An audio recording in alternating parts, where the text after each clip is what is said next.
Good morning, good afternoon, good evening, everyone. Welcome to our second observance, a week-long celebration of International Men's Day.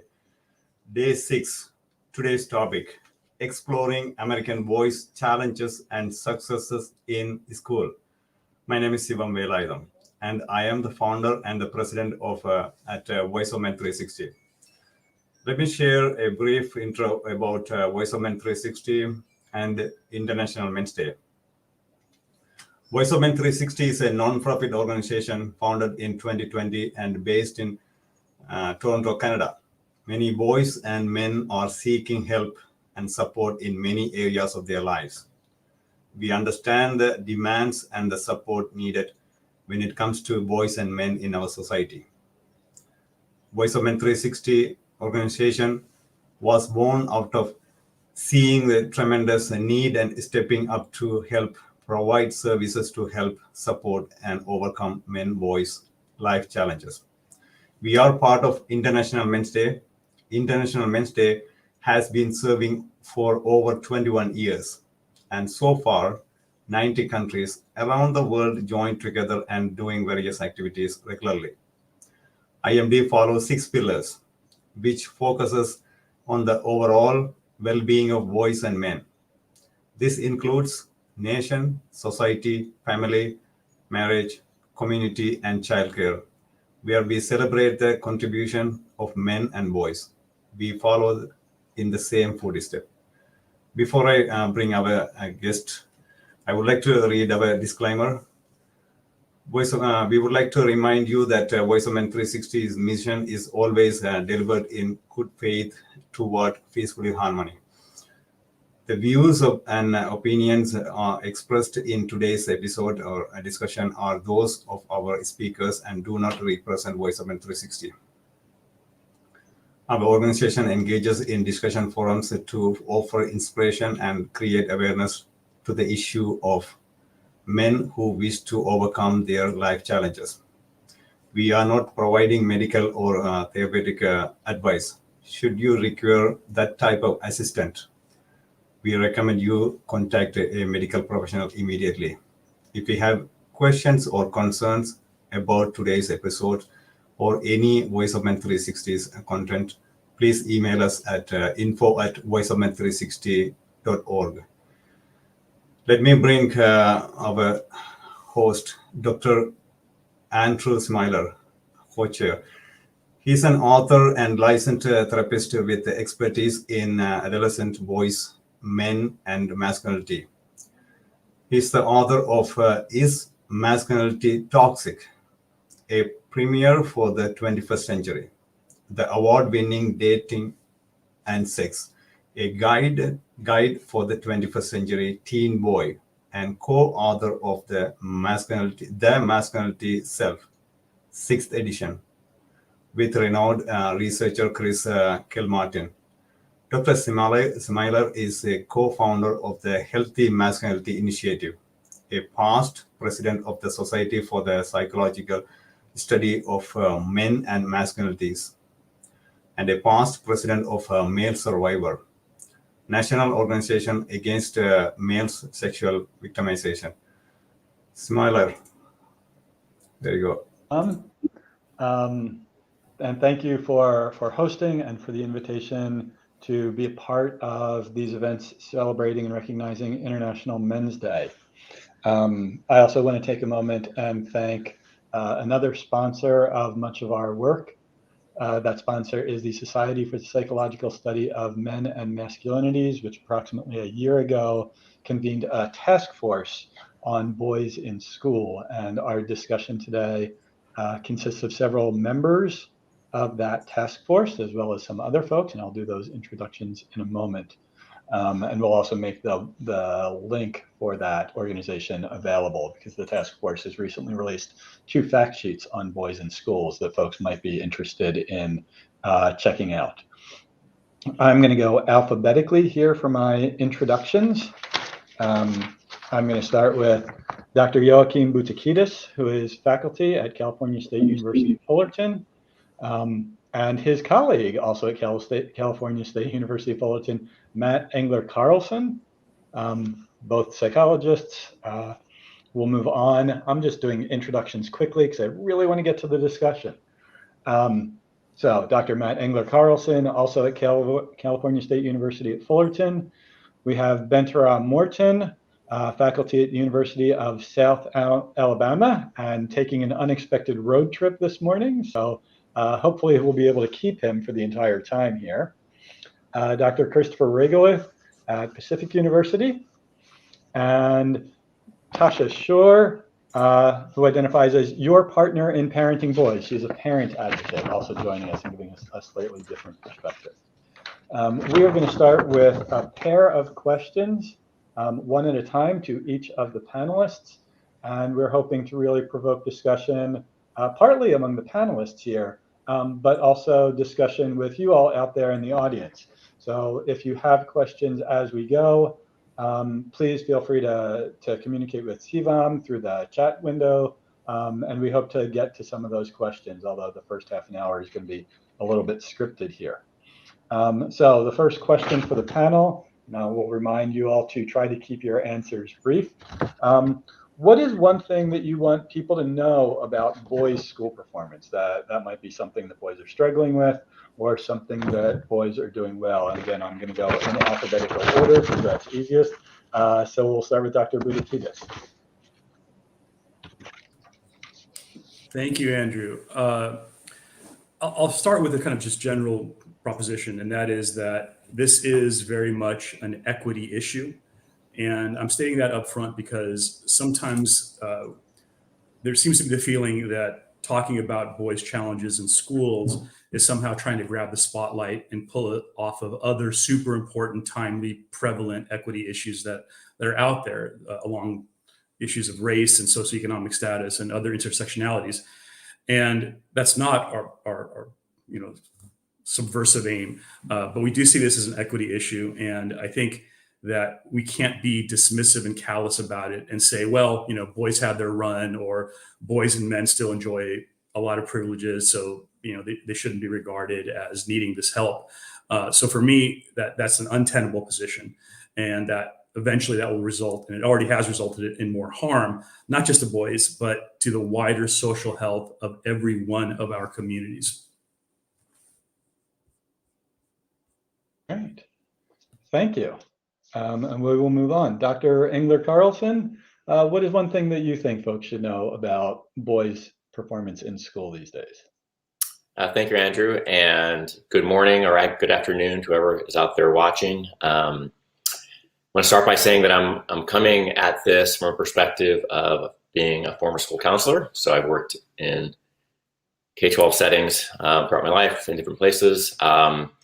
And as the parent of a 17-year-old boy who just took off for high school. And the thing that I'm really interested in is looking at this notion of boys in school around the issue of belonging. Seeing as I work in higher ed right now, I think that issue of belonging and kind of how kind of boys fit into school context is something that we see in higher education as being a concern in terms of looking at how many boys and young men are finding their way into higher education. I think when we think about this notion of belonging, I think it's impossible to not think about kind of what does belonging look like over the past a year and a half, when most school settings went to an online format of some capacity, and the world got shaken up in some ways. And so actually many ways. And so when thinking about belonging, I think we look at boys in school settings and we note that they don't feel like they belong as much in schools. And we know that data suggests that, even though boys are often perceived as more skilled in school context, that girls often tend to be much more engaged with learning activity and they're more study oriented. And so what we find, of course, is that results in often seeing that boys lag behind girls in school performance. So I think that belonging issue in terms of how we create contexts in which boys feel like they belong, because belonging is one of these kind of notions that's often overlooked, but it's a place that leads to kind of feeling like you connect and that there's confidence in there, that there's people there in these contexts who really care about you. So that's what I'm interested in. Thank you. That is a very interesting point, and one we don't often hear about the boys' sense of belonging in school and what that means and how that impacts boys' learning. And I have faith that we're going to come back to that later in the discussion. But I want to move along to Dr. Morton here. What do you see as one point that you feel everyone should really know about how boys are doing in school these days? Well, greetings. I come at this as an educator from science teacher, K-12 educator, and campus leader, and now one who trains campus leaders. And I look at this idea, I want people to know that boys are diverse. We're not a monolith, an idea of one thing consistently across the entire group, that we have different identities, whether that be race, whether it be how we identify ourselves, and how we engage instruction, how we engage learning, and who we are engaging that learning with. So that's the key thing I want us to know, is that we are not all the same, that there are differences about us, and getting to know boys gives us an opportunity to really engage in who we are and our own personal identities. All right, I am going to jump in with a follow-up on that real quick. Can you say a little bit more about why it's important that educators do not approach boys just as this kind of monolithic, they're all pretty much the same mindset? Thank you for the follow-up. One of the things we really want to make sure that we do is we don't write people with this broad brush of everything is going to work. If I have one strategy, one idea, one thing that works with one boy, it's going to work with all boys. We want them to not have we want boys to realize that, or educators and people to realize that we have to really get to know the students that we're working with, building community, building relationships with the students that we're working with, so that they truly feel welcome. That idea of belonging comes in the idea of understanding who we are individually. We don't want to assume that because I have a phenotypic look at this of where I am, that everyone who has this look is like me. Each person has that trueness of identity, and that assumption idea being moved out of the way gives us an opportunity to step further into who we are and allow us to see who these boys are in their environment. Excellent. Thank you. That really helps draw the point together. And I see we've already gotten some of the discussion going here with tying that individuality back to a sense of belongingness. We are going to move on.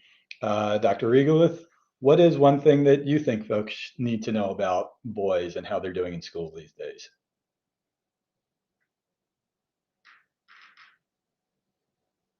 One really important thing to emphasize, which comes from some of the work that I've done, both as a clinical psychologist and a researcher, and also from my own lived experience, is that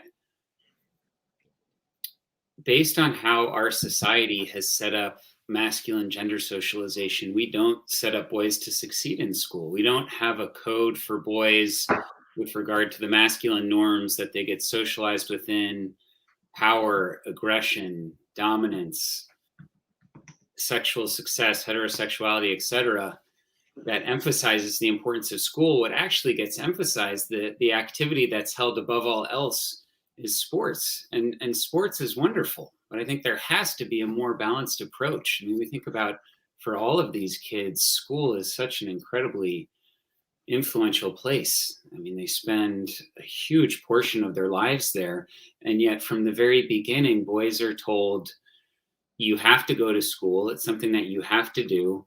And yet this is not a place for you. And I think to earlier points, when boys walk into those doors, in their earliest of years, they don't feel like this is a place for me. And part of that is because there aren't sufficient numbers of male identifying teachers. There isn't sufficient diversity across teachers. Teachers aren't incentivized to make sure that we have a diverse teaching force, so that when boys walk in there, they see other people who look like them. But at a starting point, I think as a society, we need to come together and really look at what are we doing to socialize our boys right now in these dominant ways, these dominant societal messages that come from media, peers, parents, and other sources that aren't healthy and that aren't helping them have success in the school environment. I'm fascinated by this idea about how we socialize boys and what we teach them, and so I'm gonna stay with you for a quick follow-up here as well. we encourage boys towards sports, which are school-based, but not really the rest of their academic life. Like, can you fill that out a little bit for the audience? Yeah, just in a dominant societal sense, school is very much stereotyped as a feminine realm. And some of that comes from the fact that there is more of a female presence of a much larger number of women teachers than men teachers and other genders as well. And so school very much gets stereotyped as a place that is more feminine based, a space that's more for girls. Boys get messages about kind of not trying hard, and that, you know, you shouldn't look like you're putting too much effort into school. And so very much with kind of that kind of reputation of how school is represented, it's represented as something that is more for girls, and that you'll be called a girl if you try too hard or you seem like you're too invested in it. Okay, thank you. These are some interesting points, and again, I'm sure we're going to come back to them. Ms. Tasha Shore, our parent educator, what is one thing that you think folks need to know about boys' successes and challenges in schools these days?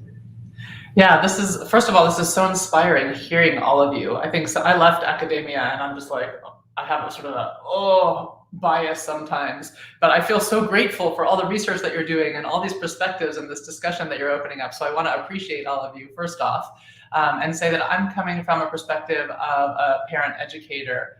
My mission to be creating a more peaceful world, one sweet boy at a time, and working with parents. And I hear a lot about their struggles with their boys in school. And I had a long list of things I wanted to say in response to this question, but what I've chosen is what I want everybody to know about boys in school is that they're doing their best always. And there's something about moving in that space with that assumption that is incredibly empowering to both teachers and parents, because a lot of adults, teachers, and parents who I interact with feel hopeless. They feel like there's nothing to do, that something's terribly wrong with their child or the child in their classroom. And flipping, well, I don't want to go into the next part of the question, but essentially moving this mindset shift from he won't control himself in the classroom, or he won't apply himself in the classroom, for example, to he can't, empowers us to then ask ourselves as adults, what can we do to the environment, right, to the school environment, or what can we do in terms of policy? What sort of changes can we work to implement, or what can we do at home to help support this child do better in an academic setting?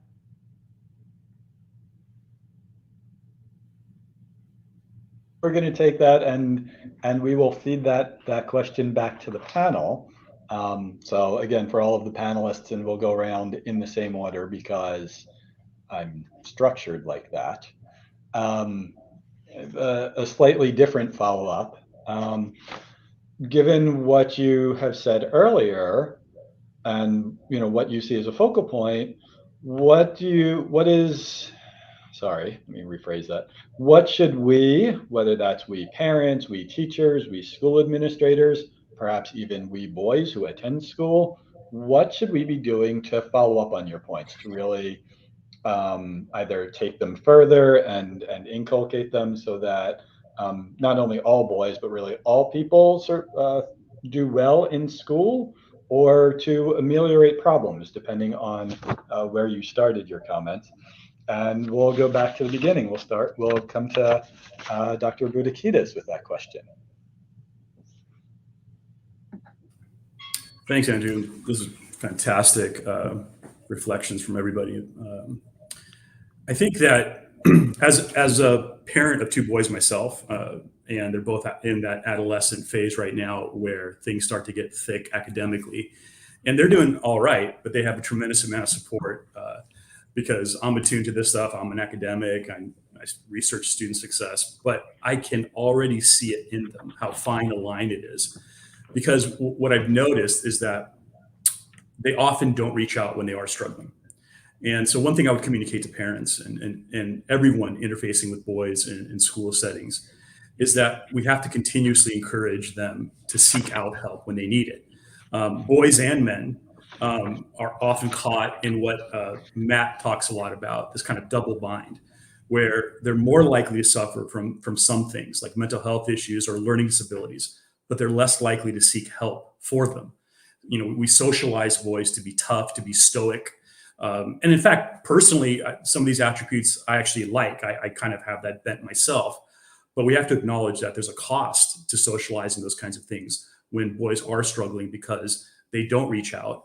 They try to make it look like everything's fine, or they start drifting towards a kind of oppositional culture towards school, which has already been mentioned by a few. And this is, of course, the great work of John Ogbu, who was at UC Berkeley, that they in fact take that struggle and they don't want to play what they view as the sort of school game anymore. So anything we can do to encourage the sense of personal agency, discourage any sentiment that help seeking is a sign of weakness. And that's, with their teachers or the counselors, coaches, and us as parents, I think that would be a great benefit. That is a great point, really. And we often teach boys and tell men that they can do anything they want and be anything they want. But then there's also this countervailing kind of conversation or stricture in the culture that you can't be too girly or too feminine or something. So you can't quite be anything. And really encouraging boys and ultimately men to seek help and do what they need for themselves, but not to do it on their own. I think that's a fabulous point. Dr. Engler-Carlson, earlier you had mentioned boys' belongingness and sense of feeling like school is home. How do we start to implement that? How do we start to either kind of make that permanent or to get that started, depending on the setting? That is a big question, and I probably can't solve that in 3 minutes. But I'm just thinking a bit what my fellow colleagues have been talking about here, and I'm thinking about what Chris talked about earlier about these norms in schools and how those overall kind of masculine norms that boys understand, are not a fit for many school settings, and so I think I pose this idea on the side here, which is like, and what would that look like if they did fit? Like, what would healthy boy masculinity's norms be for school settings, right? And I think it's this notion of like, how do we understand what boys actually kind of need? I think part of that, if I go on what Joachim said a moment ago, which is like, and how do we begin to understand what this problematic nature is of help seeking for boys and adapt? Because it's this idea that sometimes we look at this and think that somehow there must be something wrong with that student or that boy, and what's wrong with him. And there may be some things that aren't going right. And again, there may be some norms and kind of ideas he has about how he's supposed to engage in that school. But there's also this notion around in terms of what is not going well with the school itself, whether that's at the administration down to that teacher, to understanding in many school settings in terms of boys in general, right? I work in schools, and when I've been in schools, I was definitely the minority in terms of kind of men in the schools, and especially in K-8 settings, there aren't a lot of men around. And I think there's not a lot of understanding in terms of maybe what boys are kind of going through. And so it's really difficult then to adapt, right? So I think when I think about this notion of engagement, right, again, I see this again at the end in higher education, which is by the time many boys, now young men, get to me, particularly men of color, what I notice is that they're kind of survivors through education systems that they'll often kind of get to me and comment on never having, let's say, again, this is particularly for men of color, not necessarily white men, but they've never had a teacher who looks like themselves, right? And so in many ways, they don't understand or feel like they're understood in these settings. And so I guess what I'm going to go back to that solution then is like, how do we begin to think about how we engage boys? And I think this notion of kind of relational engagement is something we really want to look at.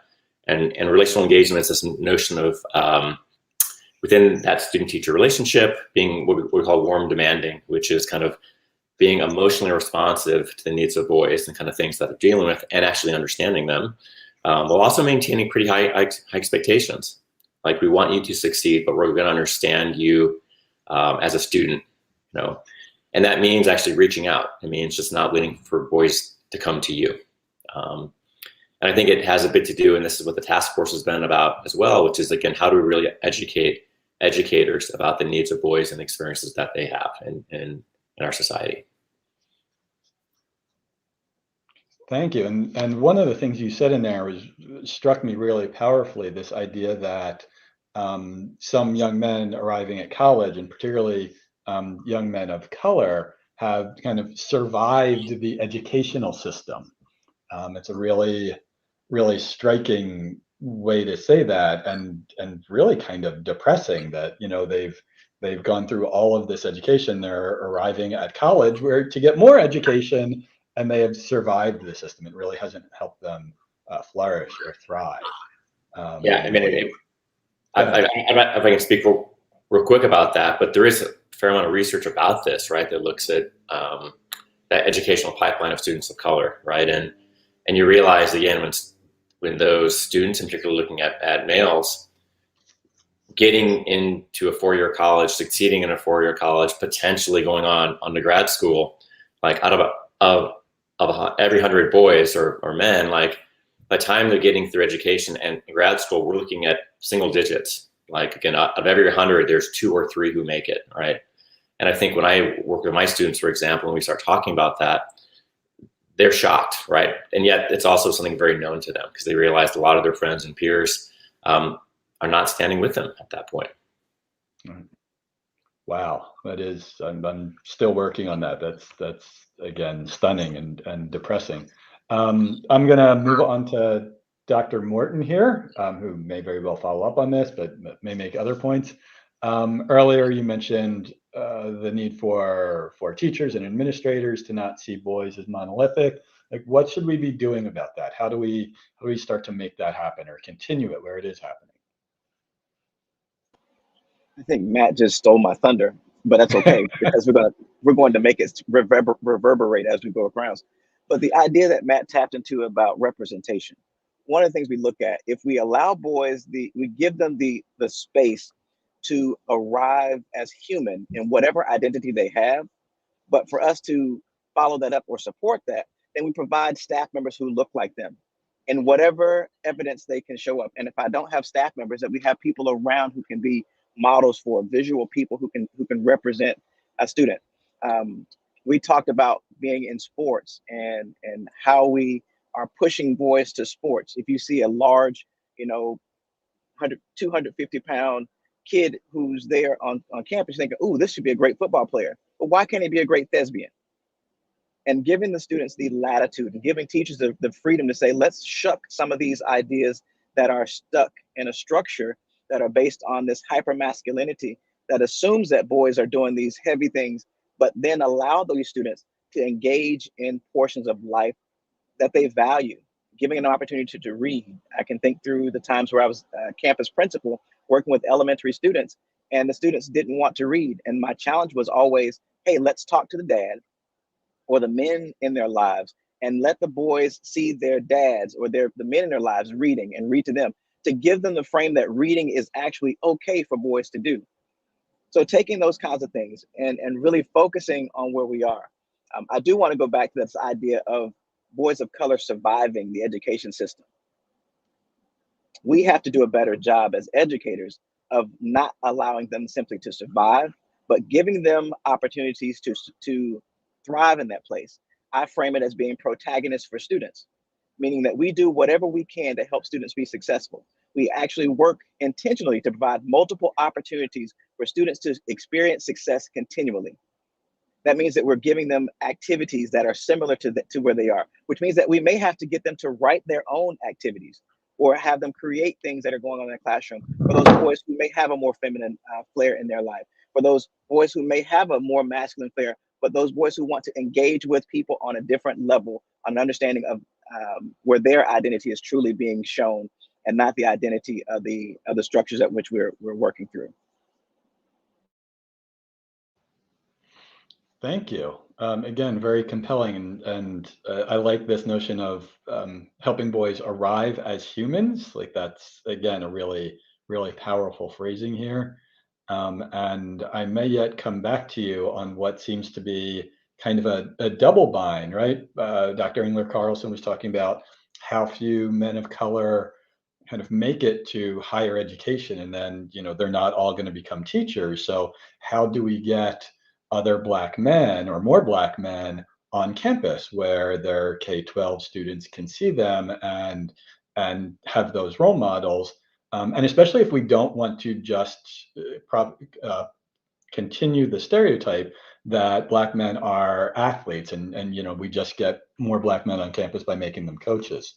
But I'm going to come back. We'll probably come back to that. Let's go to Dr. Regaluth. Earlier, you were talking about how we raise boys and the ways we tend to emphasize sports over academics. Like, what do we need to do here? What are some of the action steps for us?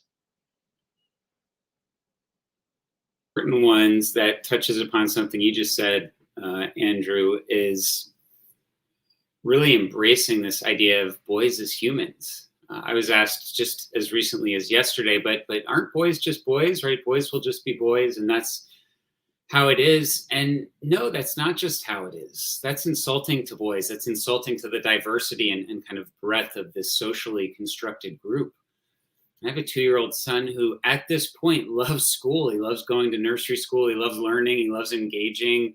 He's super active. I picked him up yesterday and was super proud parent moment when I was told,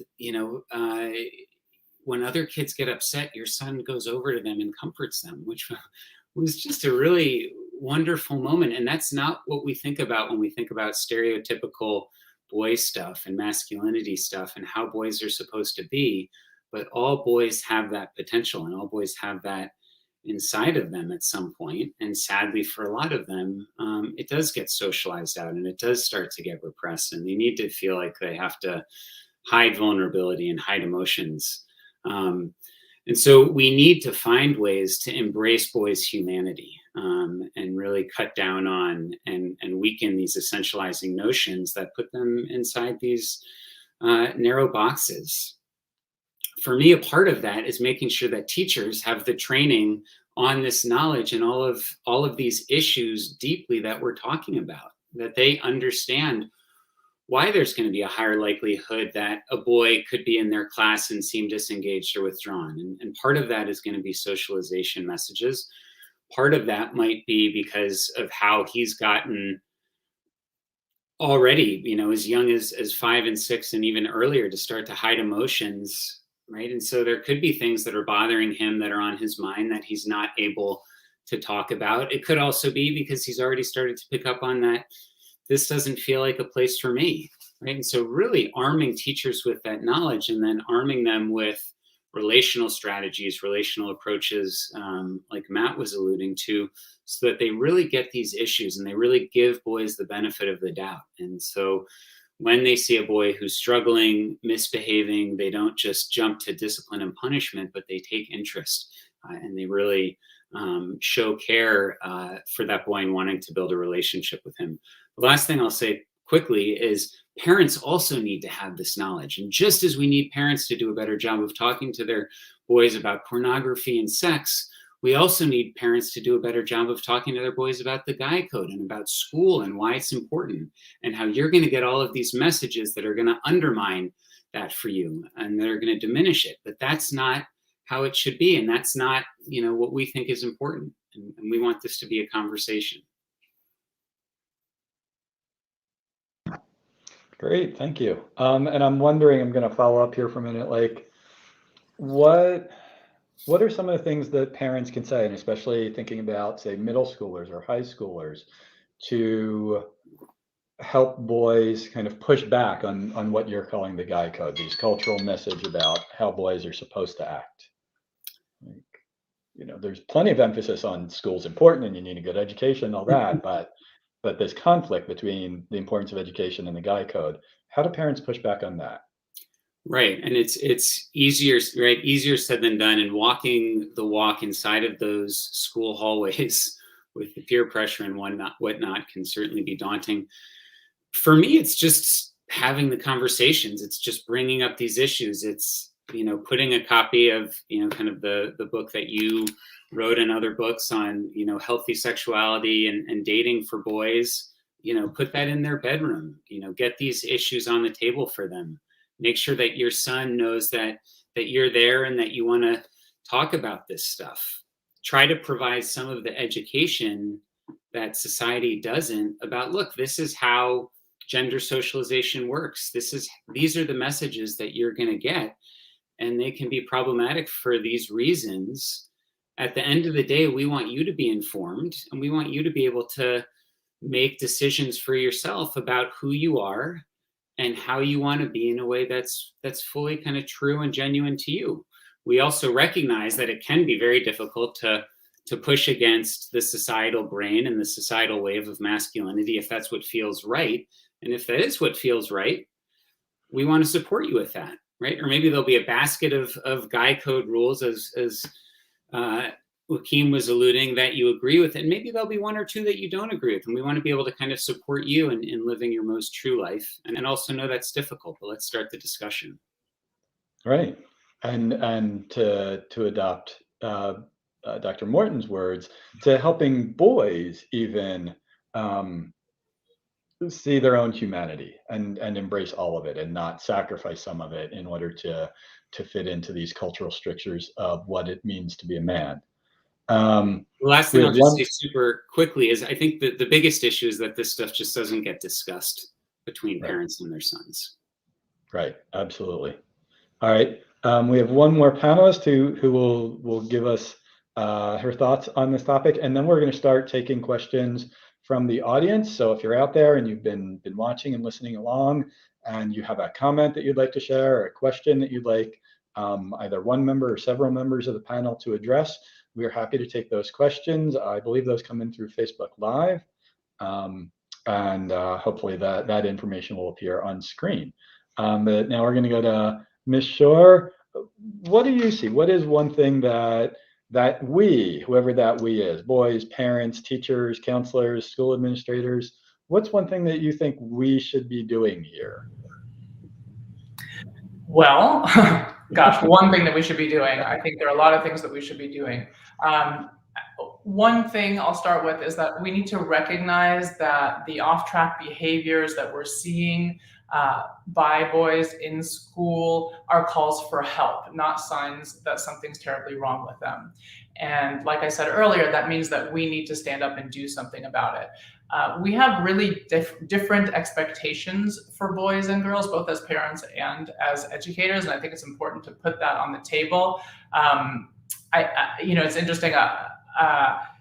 I'll tell a story just in terms of all the discussion we're talking about masculinity in general and gender norms. A personal story where one of my boys was playing soccer. I was an athlete and playing soccer and was cleated, right? So got cleated in the head, which seems like an appropriate reason to cry. If you ask me, I would cry if I got cleated in the head or face or neck, it was, I guess. And the coach at that point said, pull it together, get it together. He started crying. He said, get it together. You're not going to be able to play the next game. And what coaches will do when a girl does that is say, oh, hey, pat on the back. Hey, take a moment and then come back in, kind of a thing. And we do the same thing in schools. So I see a real par between how teachers respond to, a boy disrupting in class versus a girl. And there's a lot of shaming that happens. And that turns into a negative cycle. And it turns into labels, right? So he's the bully, he's the one who disrupts the class, he's a bad kid, he's the troublemaker. So on a practical level inside the classroom, we need to recognize that the sort of what we'll call misbehaviors are calls for help.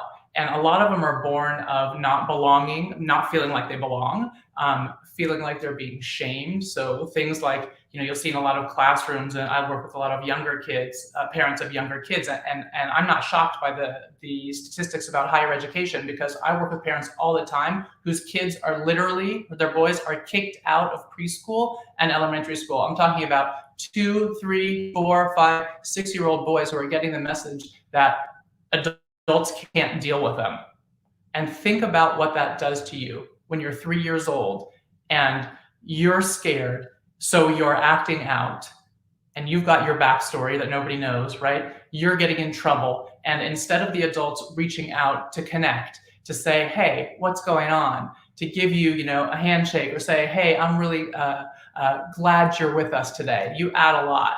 Or to pull them in at recess and say, hey, I was at the library this weekend and I saw this book about dinosaurs, and I know you love dinosaurs, so I thought of you. It's like there are really little things that we can do to help kids belong. But when we shame them and we get them in trouble and we kick them out, we are compounding the feelings that are underneath the behaviors, right? That are driving the behaviors that are getting them in trouble in the first place.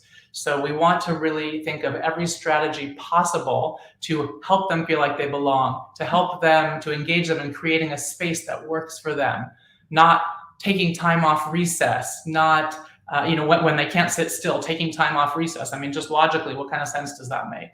So there are a lot of really simple, practical things that we can do. They all come back to connecting. How do we reach for this child rather than push him away when he's struggling? We do not want to be sending boys the message, when things are hard, go figure it out. We want to be sending boys the message when they're very young. Hey, I see you're struggling. I can listen. I will help you figure out how to make life go better.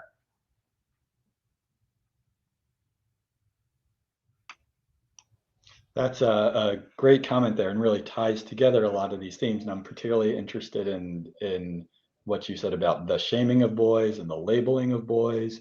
And we have a question in that ties into this.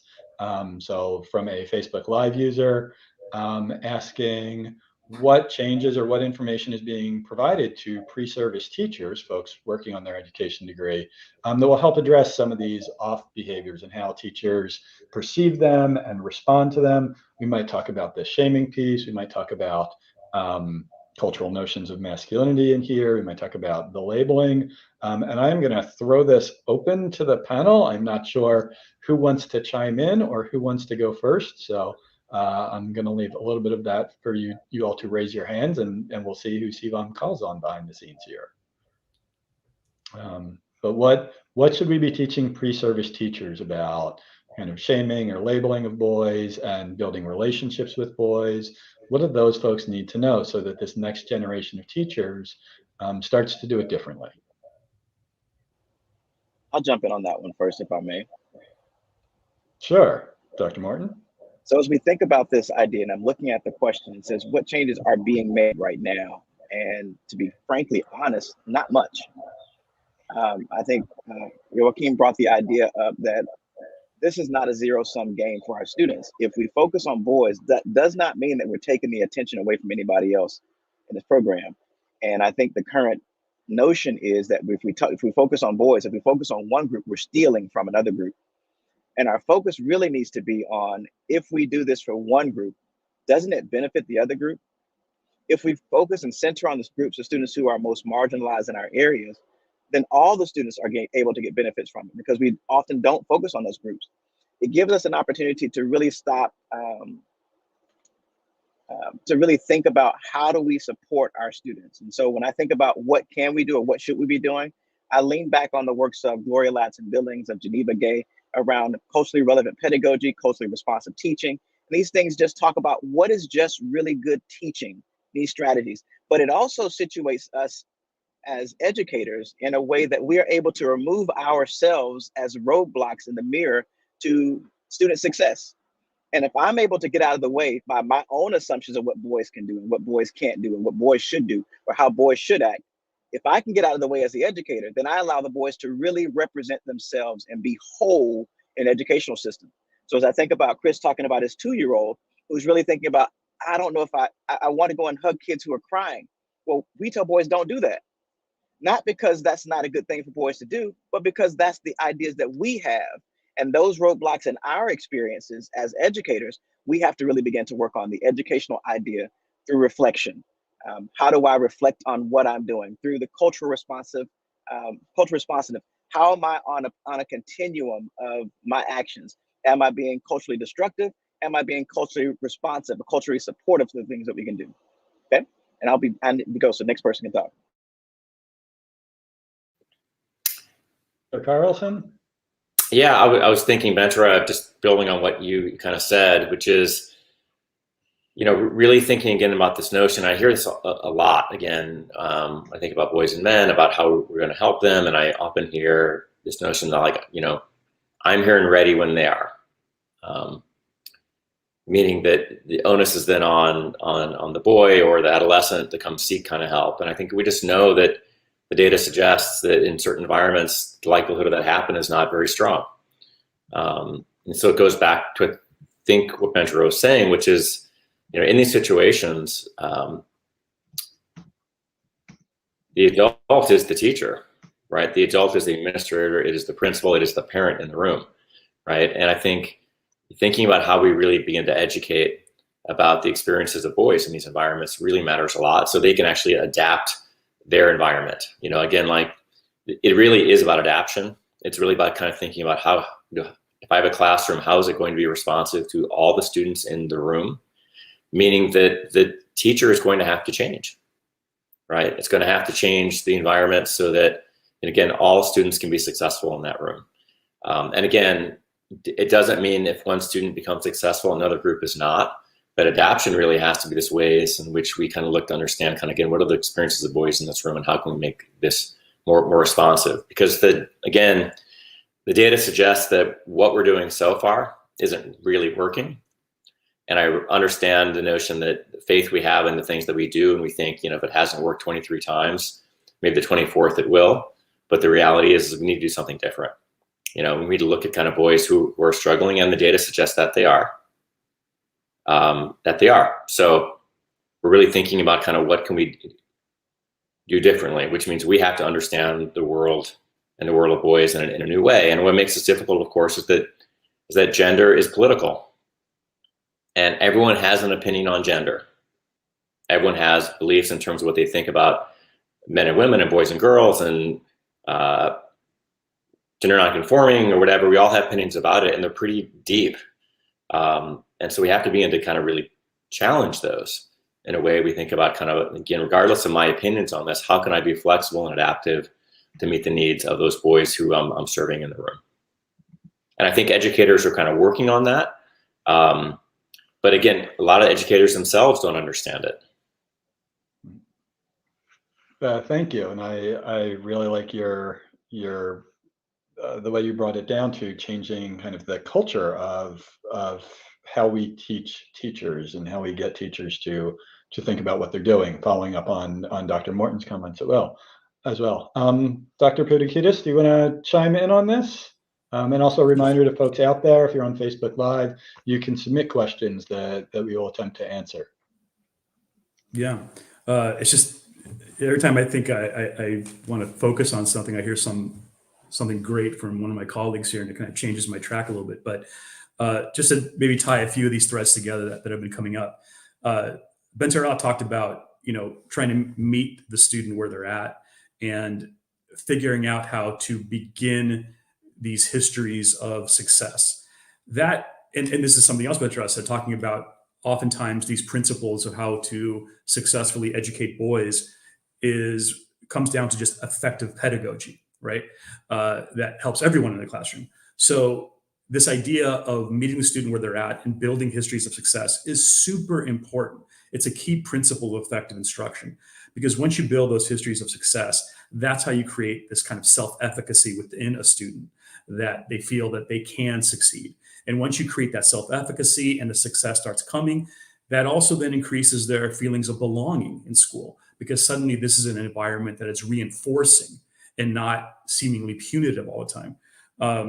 And so that's another thing. In terms of parents and educators as well, I think it's important to be realistic and say, look, there has to be a level of persistence here. We're not going to change this stuff overnight. And very often, I think people are impatient when we understand that we've gotten into the situation we're in because of decades of how schools have been running and how we've been educating teachers and who we look to recruit for teachers. And those changes are also going to take time. it's taken too long, but I will say that we're starting to see some shifting. If you look at schools of education, right, that are producing the teachers and the administrators, and if you think about how far a lot of those schools of education across the country have come on issues of social justice in general, we can see that those changes can be made. I think we have the space to broaden that focus now to boys, as again, something I started out with by saying it's an equity issue, to bring boys in under that fold. And to also recognize, of course, that it's, once we talk about boys of color, African American, Latino boys, the situations in many cases are even more dire. And so, that obviously there's intersectionalities there that have to be constantly considered. And then the last thing I'll say, and this is something else that Ben Terrell mentioned, is that mentoring is really effective. And oftentimes when you hear about the boys and the young men who've had successful paths to education, you often hear that they're able to articulate these very meaningful experiences with mentors in their lives that often seem to have come at just the right time. But then you also realize that in some respects, they were lucky to get those mentors, that there was almost a randomness to it. And that's not good enough. We have to create these intentional mentoring structures within schools for boys. And of course, again, that comes back to having more men, and in particular men of color, as teachers. But that intentionality in mentoring, that's how you're going to move the needle at scale. That's really going to change the problem nationally. So all those things together. And again, the last thing that I think, who was it? I think Matt mentioned it. It's very true that when we look at boys struggling, we often commit this kind of what cognitive psychologists call a fundamental attribution error. And I don't want to get too far into the weeds of the cognitive psych research, but we often look at boys' misbehavior and we put the entire onus on the boy. We say that's something wrong with that child. And we ignore the circumstances and the structures around them. Whereas very often when we ourselves are experiencing challenges, we're more likely to say, well, it was because of my circumstances, right? And we've learned on other kinds of equity issues to be careful of that kind of bias, but we're not there yet with boys. We still very much focus the misbehavior on, it has to be something inherent, some characteristic of boys, right? And not, the context they're in, the environments they're in, that often are, exacerbating whatever tendencies are there.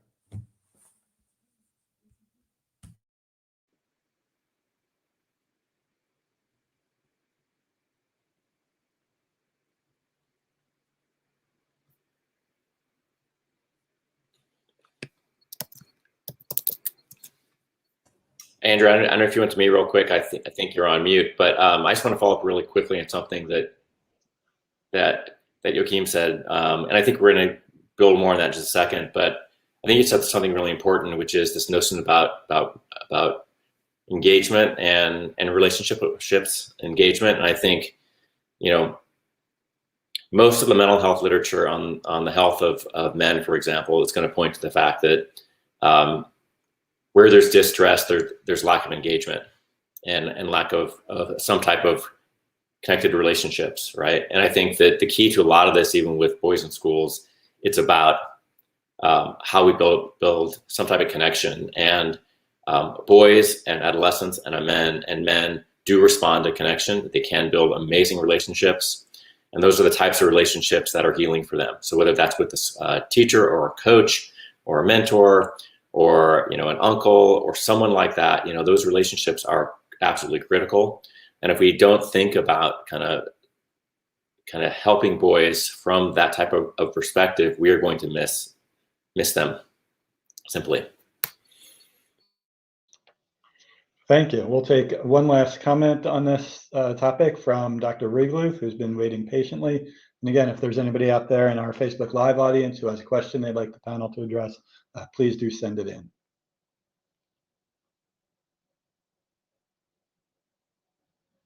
Dr. Rigluth, possibly muted. There we go.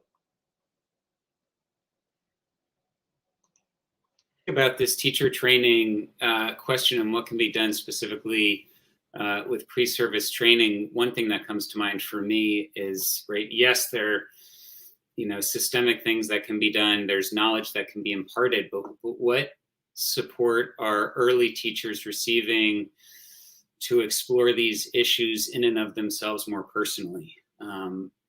Are they being invited and given space to explore their own gender socialization histories, their own notions of binary gender, right, which is still kind of the dominant social fabric of the views that they hold, the views that they were socialized within, how that's worked out for them, and how those views might impact or limit their teaching. And really being able to explore that meaningfully, I think, could go a long way, as well as supporting those same early teachers and educators to think about their own biases that have developed from those histories, both for boys in general, as well as for boys of color and other groups, and how those biases can be incredibly limiting or could lead to, a more punitive immediate response versus taking interest in a boy, taking more of a relational approach, showing that you care about him, trying to build a relationship. And then, all sorts of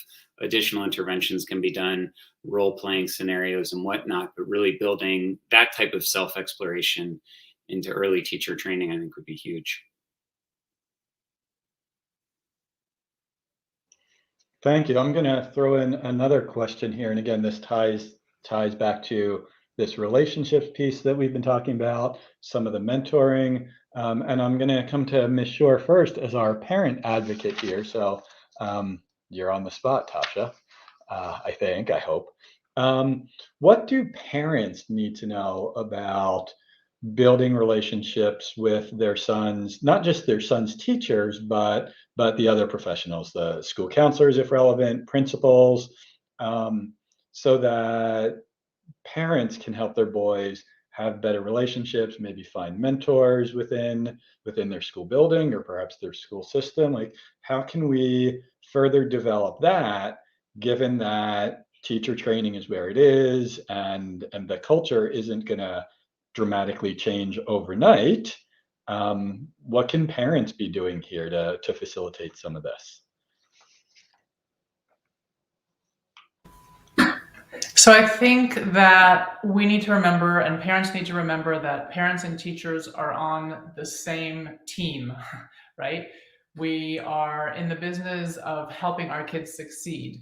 And in this case, our boys succeed. So that's a mindset thing that I think is really important. Parents need to remember, hey, when I'm reaching out to my teacher, I need to be calm. I need to appreciate all they're doing. I need to appreciate something about them. I always coach parents, when you go into a meeting, because you have to understand, to back up, what's usually happening is these parents are going to a meeting or moving to interact with the teacher because there's been a problem. I've got parents constantly, I have parents who are getting text messages, calls, emails multiple times a day about their child. Every time he does, he did really great this morning. He sat through circle time. I just wanted to let you know. And then an hour later, well, he did well this morning, but now, he's really not doing a good job. He's elbowing the kid next to him, et cetera, et cetera. And it's these parents are on high alert.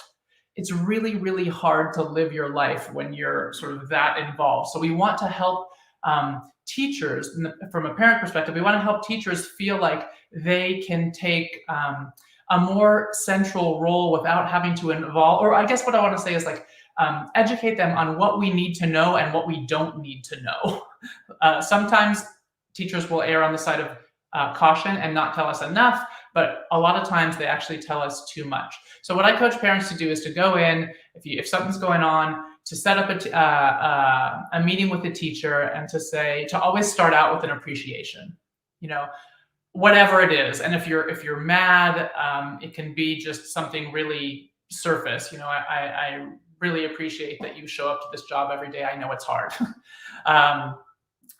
I remind parents that teachers aren't there to get rich, right? They're there because they have a passion for what they do. Generally speaking, it's not something that you do for glory.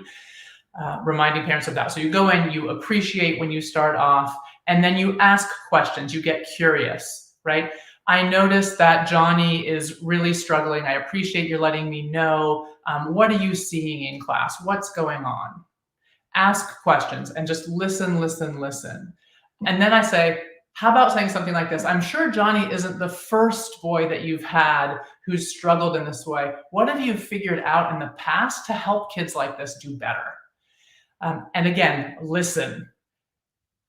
People like to be asked for their thoughts, right? And teachers do want to help. And so it's kind of like moving everybody out of that emotional, upset, worried, panicked state and into a place of collaboration where everybody's sort of limbic systems are calm. You can connect with the teacher as the parent and problem solve together. But it's always going to start out by you, the parent, listening to them.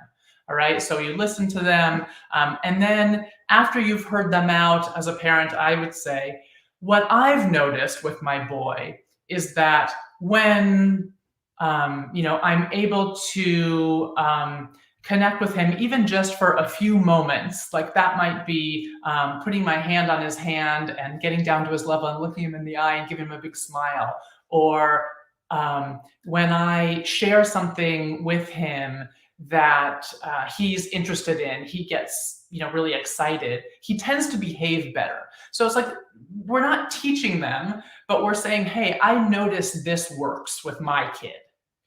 I'm wondering if there's some way that I know you're busy. I wonder if there's some way you can do this. I mean, personally speaking, I had a kid who was getting in trouble in school all the time. I've got 3 boys. They're older now, 14, 16, 19, but we've been through the ringer, believe me.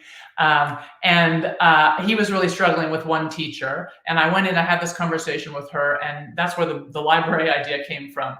Because we talked about this. I had this exact conversation with her. She then came back with a library, and he's a baseball kid. And she came back the next day and was like, hey, I was at the library. I saw this book about baseball. I thought you'd really like it.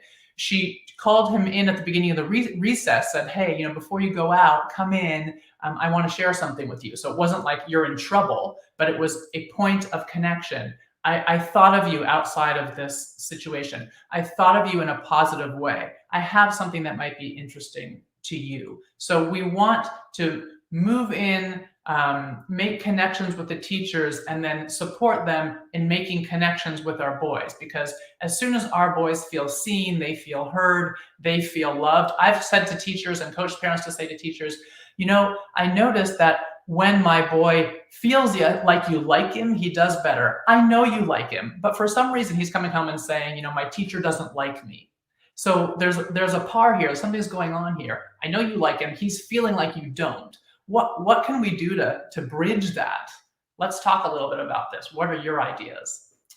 So that was a little bit long, but I deal with this all the time. Right, but those are great points, and you really, some of those very specific suggestions that you gave to parents really tie into the other themes that we've been talking about here. Helping teachers see the boys as individuals. This is one thing that he's interested in, the baseball example that you mentioned. And then having the teachers kind of take that and act on that really creates that sense of belongingness that we were talking about earlier. Certainly, affirming teachers for their efforts to help reduce the defensiveness. That means that parents are not coming in kind of ready to defend their child, but rather they're acknowledging the teachers, and then really for their work, and then really kind of eliciting them as partners in problem solving. What have you done before when you've run into this problem? That really does change the dynamic and really does create some kind of teamwork and partnering among the adults, which then gets carried over to the boys. I think those were really great suggestions and really help detail out some of our themes. Do any of our other panelists want to chime in on things that parents might do to facilitate their connection, and ways that teachers or other administrators, other school staff might help create relationships with boys? Can I say one more thing? Go ahead, Tasha, and then we'll go to Bentara. Okay, so I just want to add one piece, which is that there's a big piece of parenting when you have a child who's struggling, if you've got a boy who's struggling in school, is advocacy. And I want to put a plug out to parents to advocate fully and strongly for your boy in school. More likely than not, yeah, he's struggling, but also the system is broken. And so if you're noticing that something isn't working for him, you have the right to fight for him, to stand up for him. You can do it lovingly, you can do it cooperatively, but don't give up. Don't give up. Don't just say, this is the way it is. And last year, I mean, was a crazy year. Most kids who are normally in school were Zoom schooling, right? And I can't tell you, like, the number of crises in families and fights and tantrums that happened around, like, getting on Zoom for school was outrageous. I mean, it was ridiculous. And I kept having to support parents to say, hey, what's going to work for your kid? Mental health first. Let's start there. And then, like, let's think big picture. Let's say he doesn't get on class today. Instead of you fighting with him because he's, fidgeting all over the place. Like, let's just say you take a day off and you spend that half hour with him, playing chase around the house or something. What would happen in the big picture? What would happen in the big picture? So I just want to remind parents, you are advocates. There's nobody else who's going to take this job on. We need to do it, and we can do it lovingly, cooperatively, but we do need to do it. So don't be shy. Don't think, oh, this is the way things are done in school. This is the way the teacher does it. This is the way the system works. We always have to fight the system, but in a loving way, with a smile.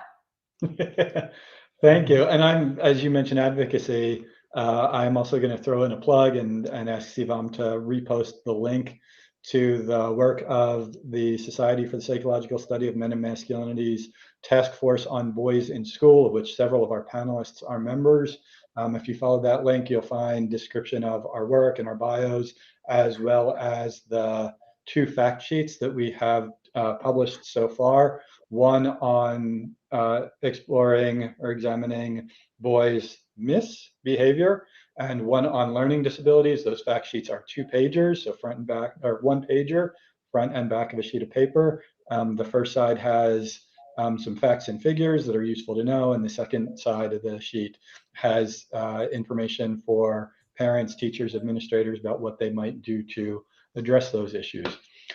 We did get a very specific question for Dr. Morton coming in through Facebook Live. So I'm going to ask him this question, and then after that, we'll ask everybody for a final comment before we wrap up. This has been a great conversation. The question for Dr. Morton: thank you for your work in educational leadership. I see that you do equity transformation work through a simulation-based exercise. Can you describe how your simulation could be used to train teachers, educators, faculty on helping boys in the classroom?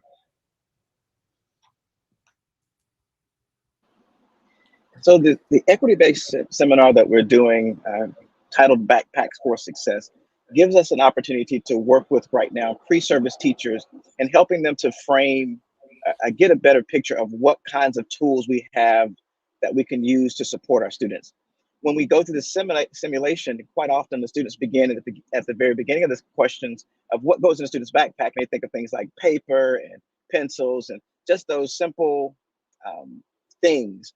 But as we go through the simulation, talking to panelists about what kinds of needs students engage with, as we talk and give the students an opportunity to experience some of the lifestyles or the behavior ideas of our students, the diversity of our students, they get a chance to really identify things outside of themselves. And so when they finish this session, quite often we get comments like, what do students need in their backpacks? Well, we need to be empathetic toward our students. We need to be compassionate toward our students. We need to work with our students on different things. So they talk more about the affective sides of what we can do as educators. And as we think about it, and Tasha mentioned this a few moments ago with our students, we are as parent advocates for our children and as teachers for our children, we want to be empathetic with them. It gives us a way of identifying with them in a certain way that we feel as if they are our own children. And so we treat them a little differently. we begin to remove, as I phrase it in one of the publications, roadblock in the mirror. We begin to remove that roadblock in the mirror and make accommodations for that roadblock so that we can truly meet the needs of the students in our classroom, those boys in our classroom, at whatever level of humanity they bring to the stage or to the classroom. So I think that simulation gives us an opportunity to give parents, even as I think about it now, an opportunity to think about how can we be empathetic in this process? How can we show empathy to, not sympathy? I'm not sorry for the kids, but what can I do to really show you and identify and connect with that there's an issue and we're going to work through this process together.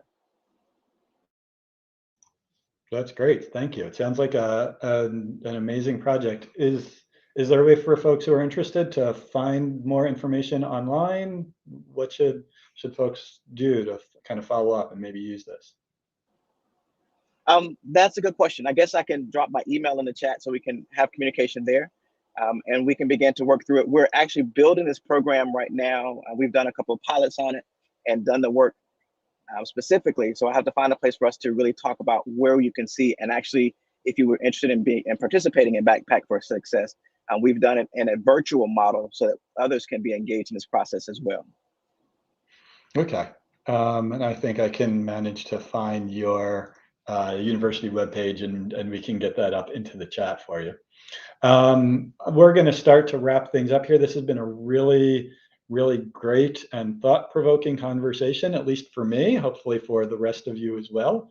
And I'm going to, again, go around the room and we'll go alphabetical because that way I don't have to think about it too much. A final comment or two from each of our panelists. And we're going alphabetically. So back to Dr. Joachim Boudakidis from Cal State University Fullerton. Thank you, Andrew, and thank you, everybody. It was a fantastic conversation all around. Just again, to make sure people understand that there is a problem. We're not making it up. The data is really clear. Boys are not doing as well in school as we want them to, and relative to girls. And this is having effects now. It's going to have bigger effects into the future. Something I've said before, and that I know others have echoed as well, that we don't want a society where we're building generation after generation of undereducated boys. And school remains one of the, most reliable conveyances for social mobility. And not everyone benefits the same. That's true as well from school success. But overall, it's clear that if you want to have a better quality of life, then school success is part of that. Very often. And so if we want boys to do well in school, if we want them to take advantage of the social capital, the development, the education from school environments, then we have to be teaching in a way that helps boys succeed. And we're not doing enough of that. I hope we're slowly changing the conversation. And I imagine that generally speaking, when people realize the nature of the problem, they're going to care. And with that care and concern, hopefully more advocacy comes. Thank you. Those are great thoughts. Dr. Matt Engler-Carlson, also from Cal State University Fullerton. Final thought for the audience? Sure. First of all, this is a really great conversation. I learn a lot anytime I hear my colleagues, but anytime I hear anyone honestly talk about kind of boys and men and masculinities and how I think about things and how it sits with me. I think that one of the things I would kind of add is that, this idea of what is healthy boyhood and what that even looks like it's a new idea. Like it isn't something that I would say the field, when I mean psychology or education or anyone has really had much of an answer to, in the sense that we've been really great at understanding all the things that go wrong in boys and adolescent males' lives. And this idea of kind of what does health look like is something new. And I always would encourage people to kind of pivot away from this deficit mentality in terms of what is going wrong in a student's life or a boy's life, and really think also kind of like what is going well and what are the things that we could kind of highlight and capture. And I think I say that to you as a parent, and if I can get more personal, say that, I've had to advocate for my son in many different ways. And there's sometimes I've advocated for him as a student in the classroom, and there's sometimes I've advocated for him as a boy in the classroom. I find when I advocate for him as a boy, I think people tend to get much more defensive, as if they've done something kind of wrong. And so I shift that and kind of thinking about kind of in a collaborative way, how can we help him feel a lot more comfortable? Because I don't think the things we're talking about today are things that many people actually think about. And I don't think a lot of educators think about, again, how can I make this environment more inclusive for the boys in my classroom? How can I change myself to be more inclusive as a teacher? And so when we don't know things, and we're put on the spot, it's easy to get defensive, and I think part of what we can all do is educate ourselves a little bit more, and kind of honestly lean into things that are hard, and at the end of the day, also talk to our sons and engage with them on many conversations, right? Like, again, it isn't a one-time talk, but it's an ongoing conversation we have about how he's doing and how he's engaging in the world, how he's engaging in the classroom, and how can I help him as a parent. Thank you. And I'm glad you mentioned positive psychology of men, or positive masculinity, or healthy masculinity. I know that you've written a lot in those realms. And certainly if we're going to talk to our boys about what gets labeled toxic masculinity or toxic aspects of masculinity, we should also be helping them find other options, or talking to them about the positives. And again, these are not one-time conversations, right? We don't talk to our kids about money or manners or what they want to be when they grow up just once and hope that it sticks forever and ever. We come back to those topics and those conversations over and over. So too with masculinity. Dr. Benteron Morton from the University of South Alabama, any last thoughts from you? Yes. As I think about it, Joachim Broken started our whole conversation off with this is an equity issue. And when we really think about this is an equity issue, what are we doing to go about this equity issue? And I think about how do we engage from a pre-service teacher training program? How do we engage from a leadership training program? How do we engage as a classroom teacher? How do we engage as a school leader? How do we engage as a parent? And a lot of that is doing, having an opportunity to look at diverse perspectives and welcoming diverse perspectives into our own understanding of what things are. Situating ourselves as not the center, but situating ourselves as a part of a whole, and truly understanding that our students are different. We look different, we smell different, we eat different things. I mean, as trivial as it may sound, we're different, and those differences have value to them. And we allow students to represent themselves as they are in their humanness, then they learn faster, they engage more, they're involved more. You're going to get more feedback out of them. But when we stop, when we prevent them from being who they are, then they begin to put on a mask. And those masks is where we get to those toxic areas of masculinity, toxic areas of how we live, the violent things that are coming up. But at the same time, talking to students, talking to the boys, talking to men, and changing the culture so that we have a culture of communicating what's going on with us instead of that being a shun, or we don't talk about this idea. So I think those are the things that I really want us to think about. How do I get out of the way of my students, of the boys in my life, through the ideas that I've been settled and taught with? How do I help them to navigate this world differently and see the world differently than I did? Thank you. Those are excellent points again. And how do I make it not about me, but make it about the boy in my life? Maybe be part of the team, but not the team leader. And again, those important points about connection that we've hit repeatedly through this hour of conversation. Dr. Chris Rigaluth from Pacific University, last thoughts from your seat. Important. Oh, am I unmuted? You're good. Such an important conversation and lots of learning. And these types of conversations need to happen so much more. I took some hope in what Matt was saying, thinking about these are actually relatively new issues. And historically, whether it's thinking about the issue of boys in school, healthy masculinities, how to do gender socialization better, et cetera, they haven't happened a lot. And I do think there's hope and that these conversations are starting to happen a little bit more, not as much as they need to. And so hopefully that will propel some important change. The issue of school and kids, I think, is really near and dear to all of us, and not enough is being done. Our kids really are the future. When we think about issues like global warming, eradicating poverty, etc., those issues are going to be effectively addressed in big part, because of the educational experience and skill development that all kids are able to get in the school system, which isn't sufficient right now. And the other side of that is acknowledging that teachers are not adequately paid and adequately supported to be able to provide all kids with the education,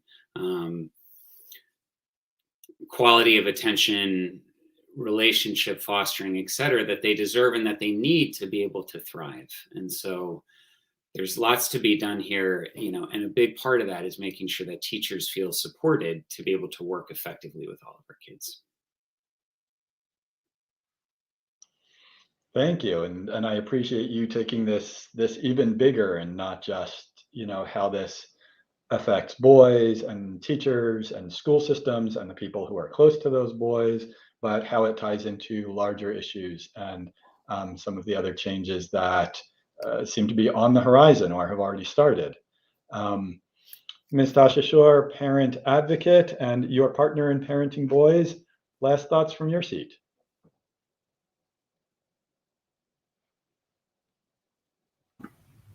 Okay, am I unmuted now? You're good. Okay.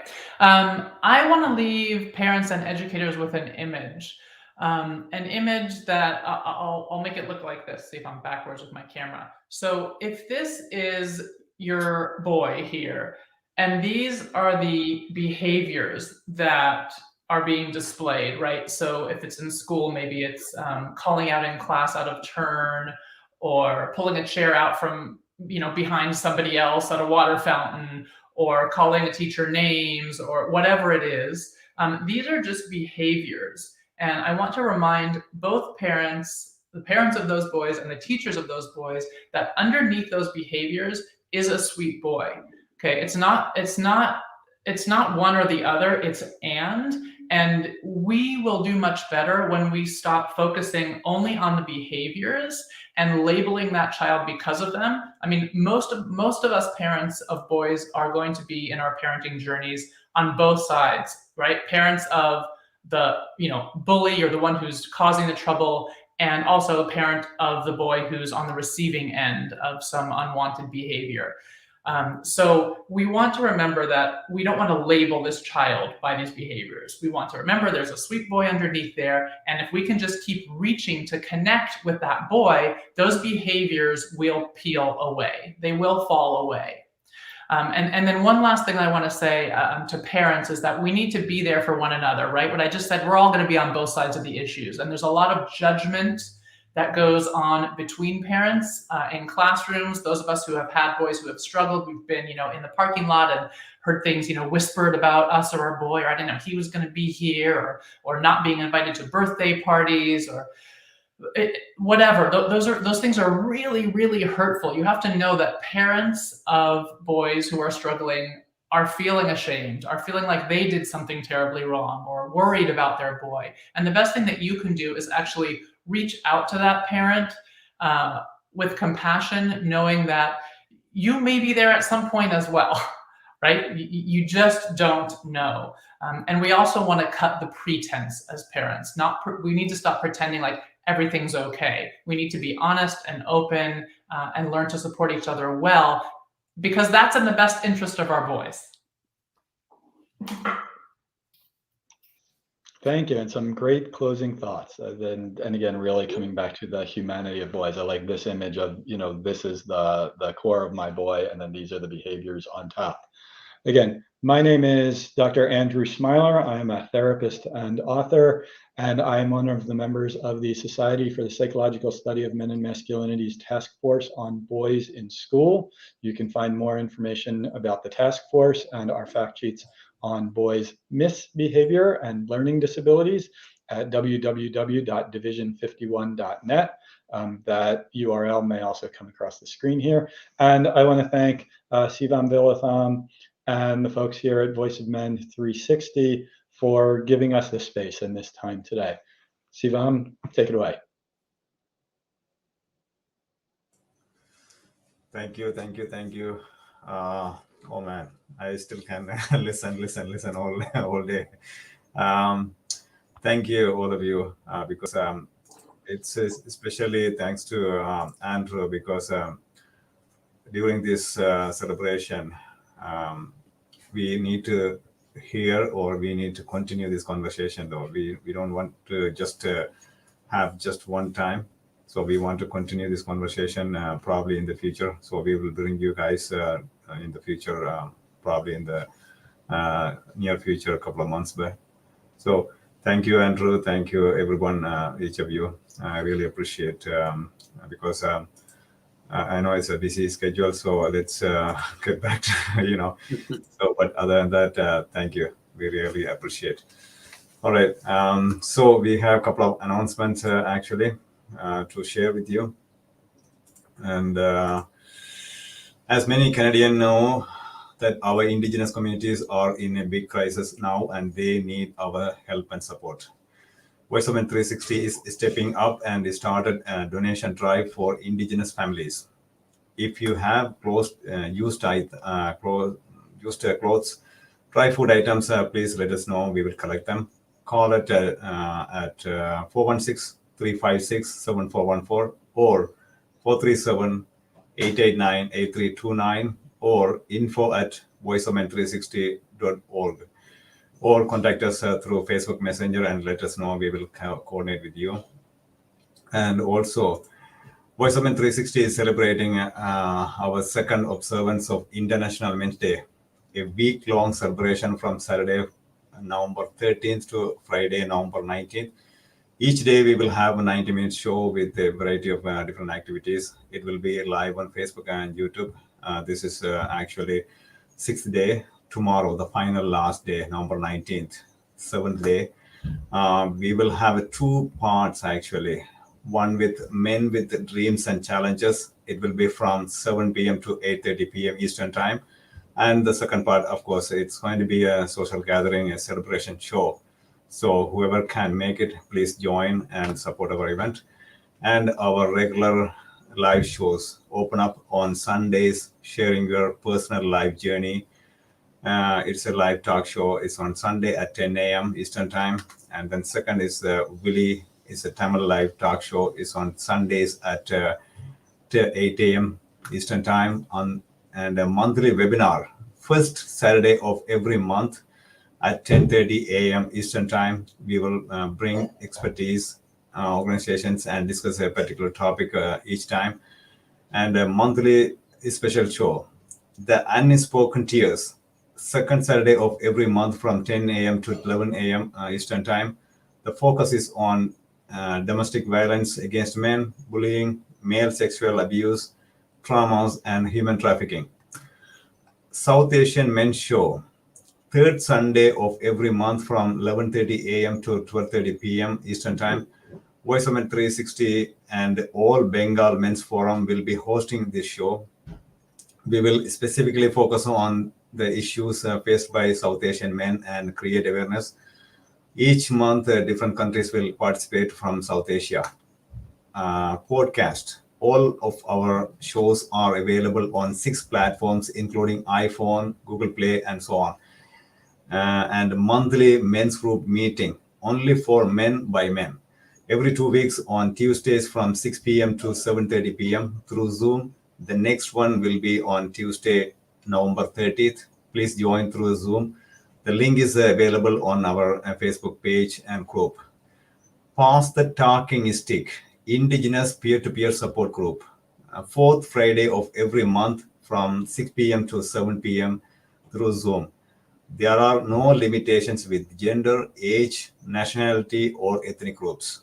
All walks of life can participate in any of our shows. If you want to be a guest on any of our shows or willing to be part of our organization and help us directly or indirectly, please reach out to us. We would love to work with individuals, professionals, experts, community organizations, associations, corporations, government officials, and businesses. Phone number is 437-889-8329. Email address info@voiceofmen360.org. Website www.voiceofmen360.org. You can find us on all the social media, Facebook group, page, join our group so you can see our daily activities. Please invite your friends as well. We are running a special campaign, 5,000 members by November 19th because of the IMD celebration. Please invite your friends to join our Facebook group, Voice of N360, and also other social media platforms are Instagram, LinkedIn, Twitter, YouTube, TikTok. Please subscribe our YouTube channel, Voice of N360. Just one last request, humble request, that whatever we have been discussing or we have been hearing from this conversation or any of our conversation discussion, please think about it, analyze it, and also pass it to somebody, share with others. So this way we can reach out to more people and we can help more people. So with that, thank you everyone, whoever joined, and thank you for your support and everything. Thank you.